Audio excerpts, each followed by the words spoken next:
So, it's a Frax. Ang sabi dito, no added sugar, no preservatives, and no additives.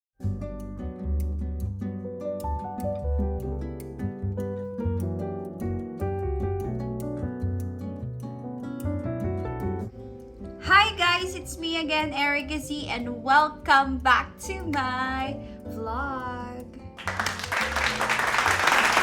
Okay, so today is April 26, Saturday. So for today's video, may nakita kasi ako sa online and I got curious. Para siyang freeze-dried fruit. So dahil na-curious ang lola nyo, nag-order tayo sa online. So I got it! Here you go! So it's a Frax. Ang sabi dito, no added sugar, no preservatives, and no additives. Matitikman natin ngayon kung ito ba ay talagang walang sugar and super healthy. So, and ipapakita ko sa inyo kung ano yung mga flavor na ipinurchase ko online. Let's see. Okay, so ito yung mga flavor na pinurchase natin. Meron tayo ditong mango. Ang ganda ng packaging niya. So, ito yung mango. And then, I also have here orange. Orange! Imagine, ano kayong lasa ng orange na dried? So, i-review natin yan. Also, I have here the red dragon fruit. Ganda ng color niya, kakulay ng lipstick ko. And, by the way, sa mga magtatanong ng lipstick ko, na-order ko to sa Your Bucket List, Jace and Aki. So, ito yung gamit ko, The Bucket List, Jace and Aki. Ang pangalan ng lipstick ko ay Favorite. Yan, maganda siya. Nga lang, kakulay lang kasi ni Red Dragon Fruit. Lalagay natin to sa description ko dito sa vlog na to. Okay, so anyways, Red Dragon Fruit. Ano pang meron tayo? Kiwi! Guys, anong lasa ng kiwi kapag siya ay dried fruit? And also, last but not the least, pineapple.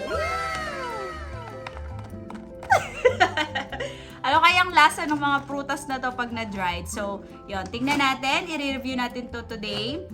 So, samahan nyo ko. Let's try. Okay, so unahin natin si freeze-dried fruit kiwi. Let's try this one. Alam nyo guys, ang ganda ng packaging niya kasi Ziploc siya. So, just in case na hindi nyo na siya gusto kainin or hindi nyo siya maubos, pwede nyo pa rin siyang i-close na hindi lalambot or kaya hindi siya masasayang.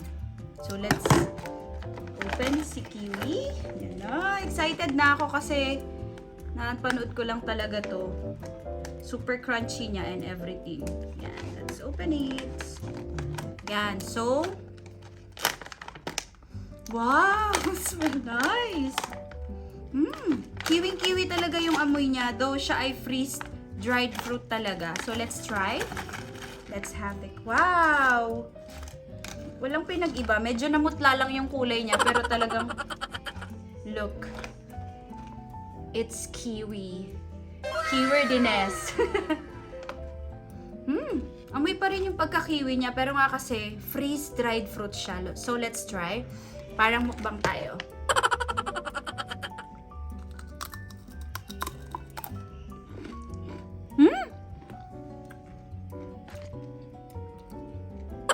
Wow!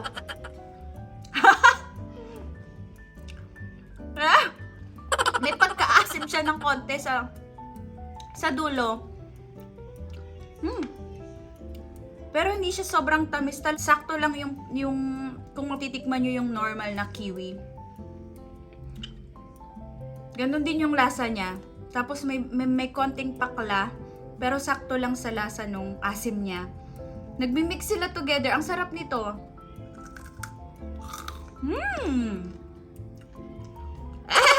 Meron naman talagang konting asim pero natatalo nung medyo paklang lasa nito. Ang sarap! Pwedeng umisa pa. Guys, totoo. Legit. No added sugar Ay, napaka-crunchy niya kasi nga dried siya and freeze. One more. Oh!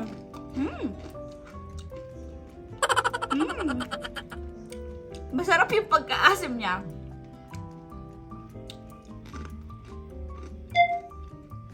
Very nice. Very nice. 10 out of 10. Good. Okay, so let's proceed kay pineapple. Yan, si pineapple. Let's try pineapple. Kakaiba talaga siya. Alam niyo, na-try ko before ang vegetables. Na-try ko ang kalabasa, sitaw, yan, okra. Ito kasi kakaiba kasi nga fruit siya. So, let's try si pineapple. May pinya nga siya. Wow! Ang galing! Paano nila nagawa to? Okay, let's try the pineapple. Look! This is the pineapple. Yan. So, let's try!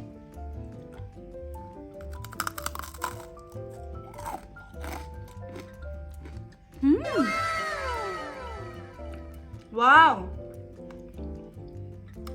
I think this is 20 out of 10. Sobrang sarap. This is really good. Super healthy niya kasi hindi talaga siya sobrang tamis. Like kung ano lang yung tamis ng normal na fruits, na normal na hindi freeze, hindi dried fruit, ganun lang din yung tamis niya. So very, very commended talaga siya sa mga mahihilig mag-diet and everything. Look. Para lang talaga siyang finris na pinato yung prutas. Ang sarap niya! Wow! I think I can live with this pineapple. Ang sarap niya, guys. Not so sweet. Enough sweetness. Mauubos ko na yata to. So this is 20 out of 10 na pineapple. Very nice. Na-excite tuloy ako sa tatlo pang natitira na fruits kasi sobrang sarap na ng kiwi. Mas nilamangan pa ng pineapple. So let's try the next one. The dragon fruit. Red dragon fruit. Sa normal na prutas na hindi freeze-dried fruit, hindi ko to bet. Hindi ko alam kasi ang weird kasi ng texture niya sa labi. Tapos yung basta hindi ko siya bet na prutas, pero healthy daw to. So let's see kung dito sa freeze-dried fruit magugustuhan ko siya. Let's open it. Yan. Wow! Ganito pa talaga ang amoy ng red dragon fruit. Okay. Let's try it.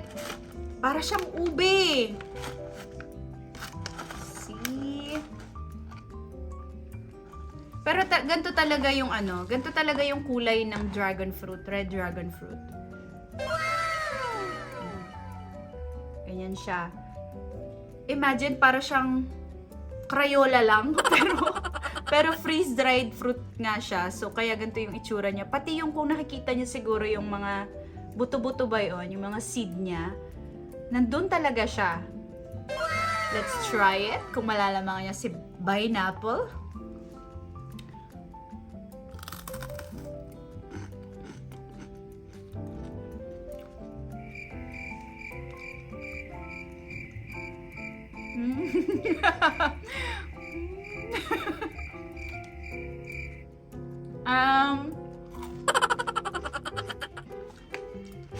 Siguro sadyang hindi masyadong madaming sugar si red dragon fruit, no? Kasi hindi siya sobrang, parang wala siyang sugar. Ganun pa rin yung lasa niya kahit dried siya. I think si red dragon fruit, I'm so sorry, love. You are 7 out of 10. Pero healthy to, guys. Healthy pa rin naman siya.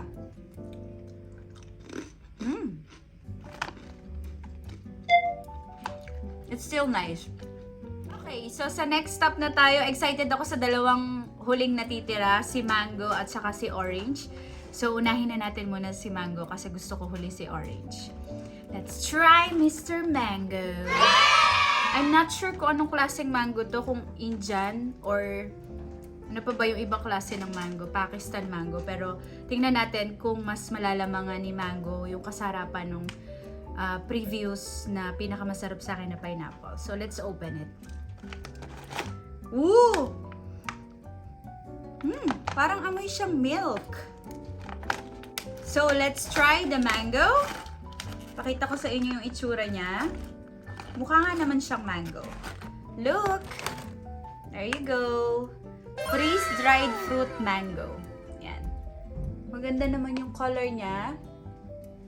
Very, very welcoming. Let's try.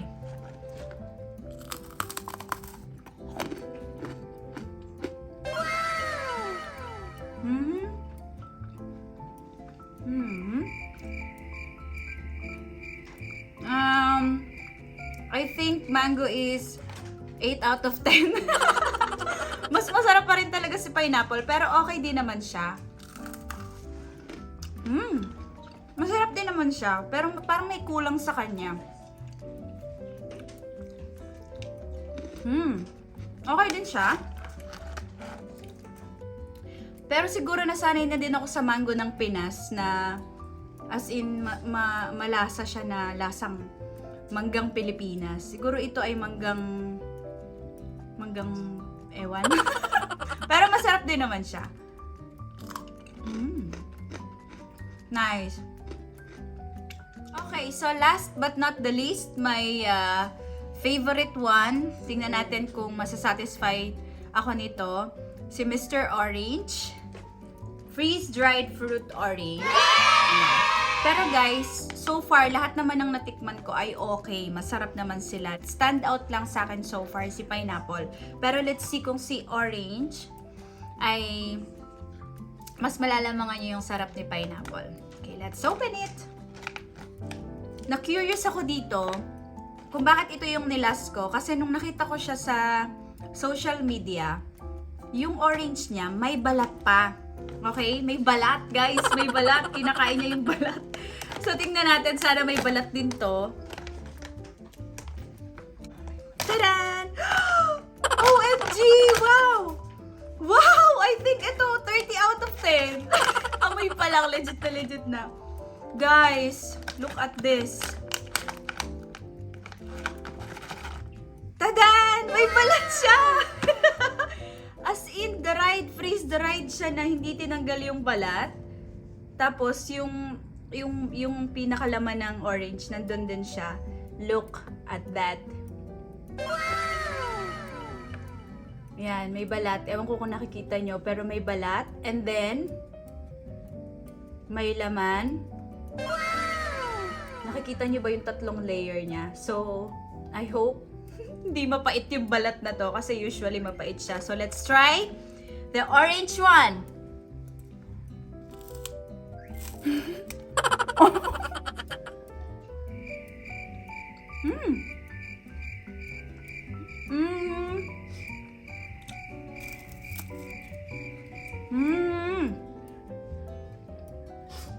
Hindi ko alam kung kinakain talaga yung balat. Pero kasi dinried siya.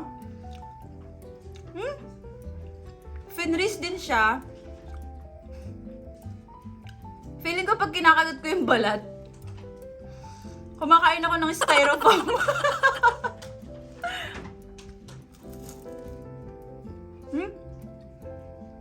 Bakit gano'n? Ano nga tawag doon? Expectation versus reality. Wait, kukuha pa ako ng isa. Tapos hindi ko isasamang kagatin yung balat. Tingnan natin kung anong lasa niya. Ito lang nasa gitna.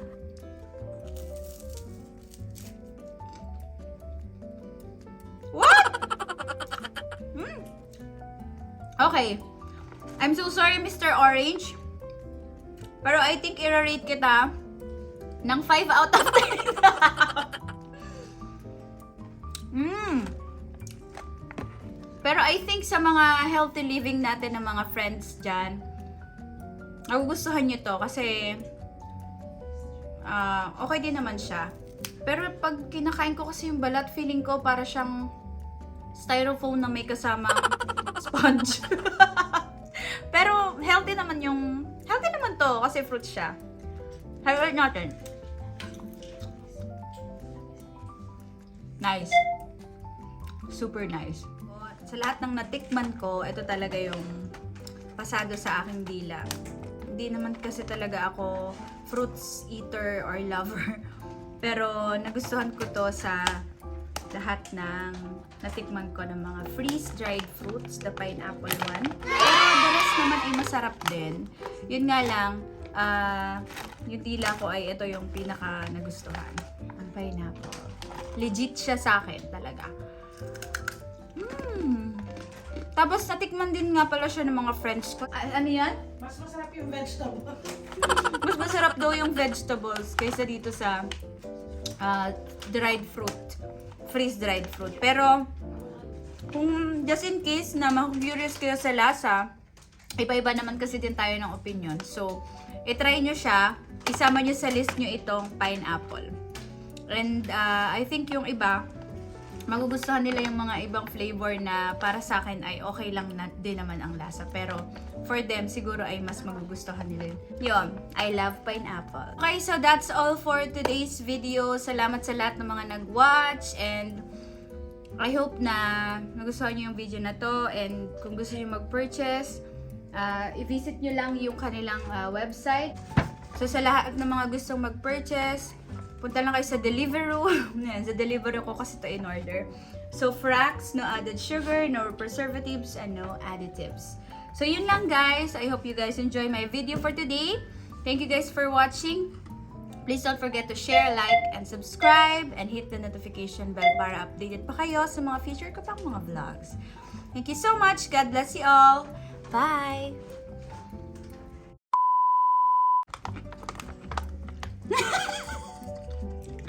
Masarap? Ah, ba't ganyan mukha? Healthy.